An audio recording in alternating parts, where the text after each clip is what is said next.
Mga hakbang sa pagbuo ng Community-Based Disaster Risk Reduction o CBDRR. Inihanda ito ni Teacher Rafi. Nakaangkla ang mga layunin nito sa most essential learning competencies. Mga layunin. Nauunawaan ang konsepto na may kaugnayan sa pagsasagawa ng CBDRRM plan. Naipaliliwanag ang mga hakbang sa pagsasagawa ng CBDRRM plan. Natutukoy ang mga paghahandang nararapat gawin sa harap ng panganib na dulot ng suliraning pangkapaligiran. Bago tayo magpatuloy sa ating talakayan, bigyan muna natin ng kahulugan ang Community-Based Disaster Risk Management. So ano nga ba ang Community-Based Disaster Risk Management?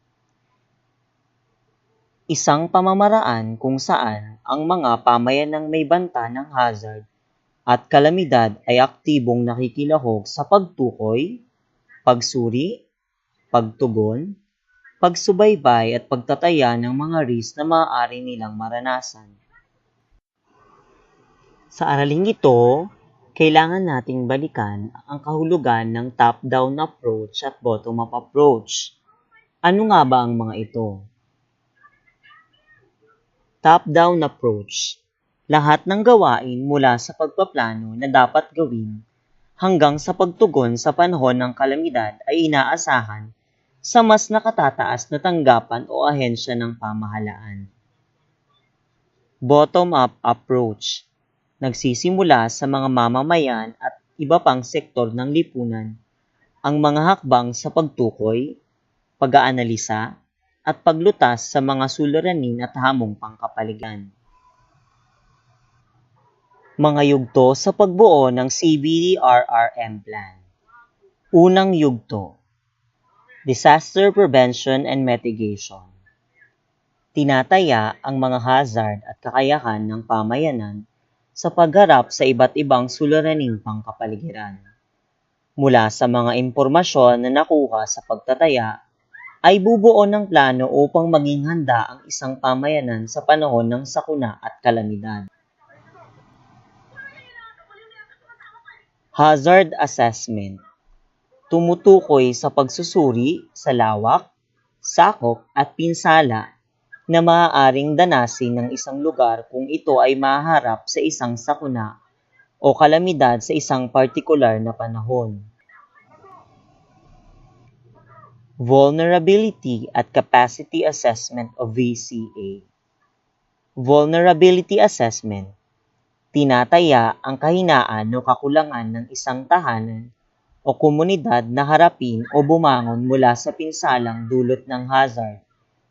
Samantalang ang Capacity Assessment naman ay tinataya ang kakayahan ng komunidad na harapin ang iba't ibang uri ng hazard. Vulnerability Assessment. Ang pagiging vulnerable ng isang lugar ay nangangahulugan mayroon itong kakulangan sa mga nabanggit na kategorya. Bunga nito, nagiging mas malawak ang dulot ng hazard. Capacity Assessment. Sinusuri ang kapasidad ng komunidad na harapin ang anumang hazard. Mayroon itong tatlong kategorya. Ang pisikal o material, panlipunan, at pag-uugali ng mamamayan tungkol sa hazard. Sa pisikal o material na aspekto, sinusuri kung ang mga mamamayan ay may kakayahan na muling isaayos ang mga infrastruktura tulad ng bahay, paaralan, gusaling pampamahalaan, kalsada at iba pang nasira ng kalamidad.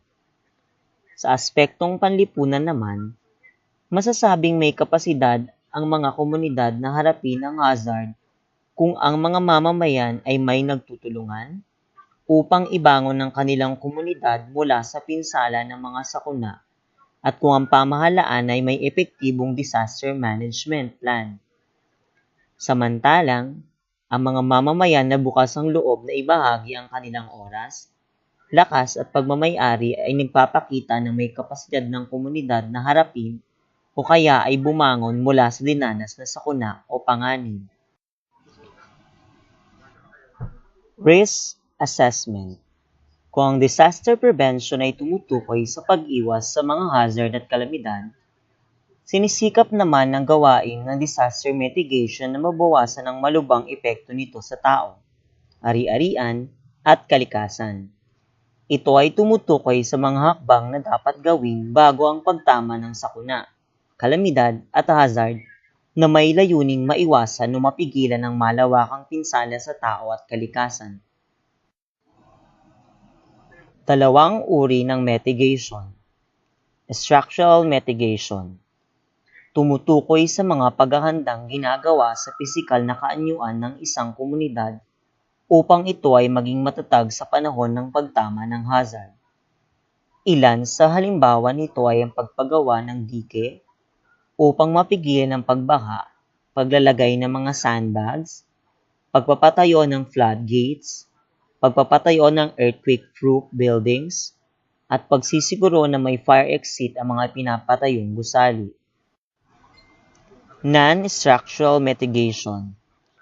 Tumutukoy sa mga ginagawang plano at paghahanda ng pamahalaan upang maging ligtas ang komunidad sa panahon ng pagtama ng hazard. Ilan sa halimbawa nito ay ang pagbuo ng disaster management plan, pagkontrol sa kakapalan ng populasyon, paggawa ng ordinansa at batas at impormasyon. Ikalawang yugto, disaster preparedness. Ito ay tumutukoy sa mga hakbang o dapat gawin bago at sa panahon ng pagtama ng kalamidad, sakuna o hazard. Ikatlong yugto, disaster response. Ito ay tinataya kung gaano kalawak ang pinsalang dulot ng isang kalamidad. Mahalaga ang impormasyong makukuha mula sa gawaing ito dahil magsisilbi itong batayan upang maging epektibo ang pagtugon sa mga pangangailangan ng isang pamayanan na nakaranas ng kalamidad. Ikaapat na yugto, disaster rehabilitation and recovery. Ito ang mga hakbang at gawain ay nakatuon sa pagsasaayos ng mga nasirang pasilidad at estruktura at mga naantalang pangunahing serbisyo upang manumbalik sa dating ayusan at normal na daloy ang pamumuhay ng isang nasalantang komunidad.